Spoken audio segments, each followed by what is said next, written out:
Well, Jax, just sort of, can you take us through what that one meant? Just your emotions going through that, the match itself, just what'd you feel like? I mean, it was surreal, wrestling somebody who's, that high caliber and just feeling like in that flow state where I'm just like, everything I'm doing is, perfect timing, perfect amount of strength, everything, where it just felt like I was, really like, that was like the best version of myself, which is like what I strive for. And, last week I wasn't where I wanted to be. And then this week, just that happening leading up to, Big 12s and then NCAAs, it's just surreal. It's awesome. Has anybody ever put names on some of the moves? I mean, people try to, but it's weird. They call me the squirrel here, and that's kind of, I just find my ways in and out of positions. You pick your entrance song? Yeah, that was one there. I was going into Who's Number One my freshman year, and I didn't know what to do. So I just sat down with my mom and dad, and that's what it was, and it's been Funky Town ever since then. Konner, can you talk a little bit about his career and how it just evolved so quickly to where he's at now? Yeah, I think seeing Jax train through the summer, getting to come here in the summer a little bit, and then going to Croatia with him and stuff, I just really got to see him grow. And then the rumor started twirling that he was coming, and he got here, and I just seen him grow a lot in these last couple weeks. Everybody knows he's a good wrestler, but just seeing him get to experience some things for the first time, and the way he's taken being in school and wrestling in front of these crowds and going on the road, it's super awesome to see a young guy just treat himself like a professional. It's pretty special. Konner, what was today like for you? The emotion of your victory? Yeah, it was crazy. It felt like a normal match. Match day. Everybody always asks me, was like, well, "This is your last time?" I was like, "It doesn't feel like my last time," And then right before my match, I seen they put out the other guy, and then just had to get ready to roll, and really didn't hit me until after the match was over. Hit the OSU and kind of got choked up a little bit, but I'm never gonna forget wrestling in Gallagher Abbott. It's one of the greatest things I've ever done. So It sort of felt like a maybe near fall. Did you know that you pinned him whenever you pinned him? Yeah, I just kind of had like a little Navy ride, or I don't really, it really wasn't even a Navy ride. Just kind of picked up his leg and he kind of rolled over, and I just tried to hold him on his back for a quick near fall, and he kind of relaxed for a second, so I just kind of stacked him on his head, and I don't know, it wasn't really a very good pinhole, but it worked out. Konner, we've talked with David about this at length, but just obviously being a multi-year starter and then sitting out a year, just talk about what sitting out that year taught you and just how you've grown this year and what it's felt like being back. Yeah, sitting out was hard. I was happy to do anything I could for the team, happy for Wyatt. I loved getting to train with him and getting to be there and see him win the Nationals. I couldn't be more happy and proud of him, but just getting back in the lineup this year just is everything I strive for and everything I want to do. So yeah, it just made me really hungry, and I just worked really hard last year and made the best of not wrestling. It's never great when you don't get to wrestle, but there was a lot to learn from, and that's what I try to do, and just get ready to roll this year. How much did working under Wyatt help you out, do you think? Yeah, a lot. I still get to wrestle. I get to go to RTC practice and wrestle Wyatt, once, twice a week, and then wrestle with Coach Taylor 2-3 times a week, and Cody Merrill. There's not a place in the world where you can wrestle, somebody like Wyatt, and then you get Coach Taylor, and then you get the defensive Cody. Like, truly got some of the best training partners in the world. So I just know when I step out there that I'm ready for anything. The enthusiasm you showed when you were asked about Jax and you were talking about him, you've kind of done that with some of the other younger guys throughout the course of the year. How do you look at yourself? I know you've talked about being the old man, but Yeah. like a big brother to all these guys? Because you are, and you can tell, Jax kind of looks at you, with that respect factor. Yeah. I'm a little older than these guys, and when I came in, there were some older guys on the team, but I think the biggest thing is I had a little brother. I got two little brothers, but one's 10 years younger than me. He's 15, just turned 15. So, like, I've always, grew up being older than him and just kind of, like, understanding that he does look up to me and just kind of understanding it a little more than just being, like, 1 or 2 years older than them. So I don't know. It's just really good practice for me when I was younger, having a little brother like that. So it's really just like the same thing. I got 15, 20 little brothers again, and it's just get to mess with them and kind of they keep me young. So. Konner. It's kind of the same question. What about his leadership and what has that meant to such a young squad?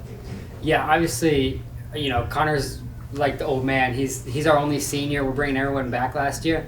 So, I mean, Troy's the next oldest. And so Konner, he takes that role really well.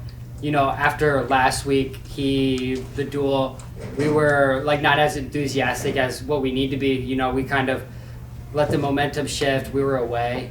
And Konner just reminds us, like, after the match, like, hey, these big guys, we need you guys too. Just as much as we, build you guys up, you guys got to build us up too when we're coming in. And then today, after, we have a week off before Big 12s, he's telling us, making sure we getting our schoolwork done, staying on top of those things that, you can fall behind on easy. And just the leadership is, it's awesome. It's something that's really helped me out in school, on the mat, off the mat, just with life. And so I'm just really grateful to have Konner. We got a class together too. Yeah, we do. We got a couple of stuff. What class is it? What's it called? How'd you do that? I already graduated, so I get to go back to some easier classes. He's like orientation, student athletics or something. You wrestled in the Worlds and Senior Open, and you've been around Wyatt some, so you know the sacrifice he made to help Wyatt. Do you think the rest of the team realizes how selfless he is? No, I mean, definitely not. It's just when you do something like that where, you're sacrificing, or not necessarily sacrificing, but just postponing your dreams and then being there each step, not really competing, and then seeing him accomplish that, and then going overseas with them is, it's unbelievable. And, I'm lucky because I'm kind of fortunate enough to have Dayton, who's doing the same thing with me right now. Obviously, he's done in college, so he warmed me up today. He traveled overseas with me over the summer. So I kind of see, I know what Konner did because of Dayton and how much Dayton sacrificed to be with me. I mean, obviously it was that, and then with the whole NCAA season, so I can only imagine how much long days where it's I want to compete, but I'm sacrificing and postponing my dreams for a little bit. Konner, a lot of guys kind of don't do that in this era with transfer portal and other options. Some people just, they graduate, move on, whatever. What made you decide to keep going here? Yeah, I love wrestling and I love Oklahoma State. That's a big thing. This is where I want to be. So I couldn't see myself wrestling anywhere else, and I wanted to wrestle. And then I think just my parents, raising me pretty hard nosed and not running from things when things get hard. You can't just tuck your tail and run all the time. So just sticking with it, and maybe it sucks in the moment, but nobody needs to put their head down and pout. You just put your boots back on and go to work and figure it out. Konner, first time beating Iowa since you joined the team. Yeah. That crowd. I don't know. Are you able to sort of just appreciate? I know you sort of talked about it. It hasn't really hit you yet, but to be able to be a part of a win like that in front of an atmosphere like that, what does that mean? Yeah. I was here when Nick blew the roof off his place, so I've seen it before. But I just think what Coach Taylor said is we're striving to be the best we can be every day, and we're not surprised by much. I think we all expected this is the way it should go. I think maybe if anything, it surprised us earlier in the year when we did get beat. We're better than that, and so that's what we expect to do every time. People go out, score bonus points, have fun, get the crowd involved. So it's not really about Iowa or OU or Iowa State or anybody. It's really us against us. We're competing against each other. Who can get the most takedowns? Who can get the fastest pin? Who can get the most bonus points? That's who we're competing with. So we push each other. Jax, are you able to look at the big picture right now of sort of what you're doing, or do you just sort of have to move on to the next thing because of everything's coming so fast right now? I mean, I try not to. Obviously, I get moments where I'm this is pretty crazy. But I think just trying to stay present, just obviously tonight I'll be with my family and I'll be that was awesome. If I wrestle like that, there's no one who can stop me. But then it's just getting back to work tomorrow, focusing, not letting my head get too big, not letting the moment get to me too much where, that was awesome. That's a great feeling. He's someone who I could see in March again. So it's I'm not going to let him gain any ground on me. I'm going to get back to work And then Big 12 champs, only thing I'm thinking about right now. Going in there, dominating, winning the team title, getting all 10 guys, through winning it, winning the team title, and then NCAAs is going to come, and that's going to be my big thing. Jax, do you have somebody, I mean, obviously you're trying to do that yourself. Do you have somebody you kind of trust in your life to kind of constantly kind of be in your ear and remind you, don't look too far ahead, don't get too big-headed, as you said? Yeah, there's so many people, and that's why, I committed to Oklahoma State and then came early because, I was here over the summer. So someone like Coach David, like Coach Lee Roper, Coach Zoe, Dayton, all 4 of those guys, I trust those guys without anything. Where if they tell me some advice, then it's, I truly believe it. And whether it was I come here and I'm struggling, not the classes, everything's just getting a little too big, then I would have been like, all right, you guys are right. I'm not going to, get a big head and think I'm better than them and this is what I need to do.